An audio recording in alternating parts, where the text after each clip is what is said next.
Assalamu alaikum warahmatullahi ta'ala barakatuhu. Barkamu da sake saurara da ku a wannan sabon bidiyo.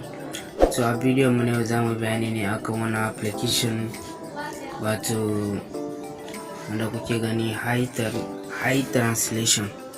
Wani application yana da matuƙar amfani, zamu ajiye muku link ɗinsa a description sai ku je ku yi download ɗinsa. Kamar da kuke gani, da farko dai idan ka shigo a cikin Play Store ɗinka ko da baka gansa a description ba, za ka zo ne ka rubuta high translation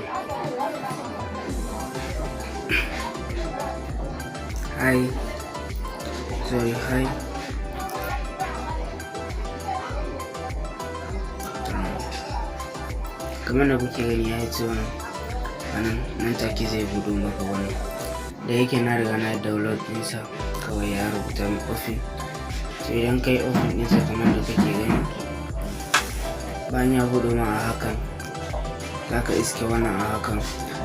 A nan da kake gani, kamar da kake gani a nan da nan kuma a nan, wato za ka zaɓi idan ka ɗauki harshen da yake a nan, wato zai baka dama dukkan rubutun da suke da wannan harshen. Ni nasa English a nan, to a nan nasa Hausa.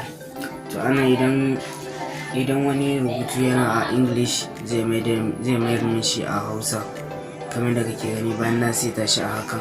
Idan kana buƙatar ka canza nan, za ka zo ka taɓa sai ka ɗauki harshen da kake buƙata, yaren da kake buƙata. A nan ma za ka ɗauki yaren da kake so, yana ma trending a wannan yare. To bayan ka ɗauka, kamar da kake gani, bayan ka ɗauka bari ne ba sorry na yi bari na dawo. Bayan ka ɗauki yaren da kake bukata a nan da kuma nan ka seta wanda kake so. A nan dai kamar yadda na ce muku, a nan idan ka ɗauki wannan, wato idan rubutun yana English zai mayar mashi da Hausa, shine a nan. Ni na ɗauki Hausa, na ɗauki English. Sai ka zo ka kunna kamar haka. Bayan ka kunna wannan zai yi tuma kamar haka. To bara na fito kamar da kuke gani, misali bara na shiga kura cikin, bara na duba na gan inda zan samu wani rubutu wanda yake da English. Misali bara na shiga ta WhatsApp.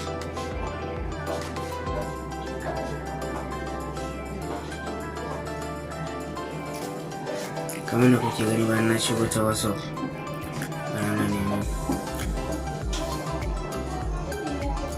To kamar da kuke gani, wannan rubutun da yake a nan da English yake.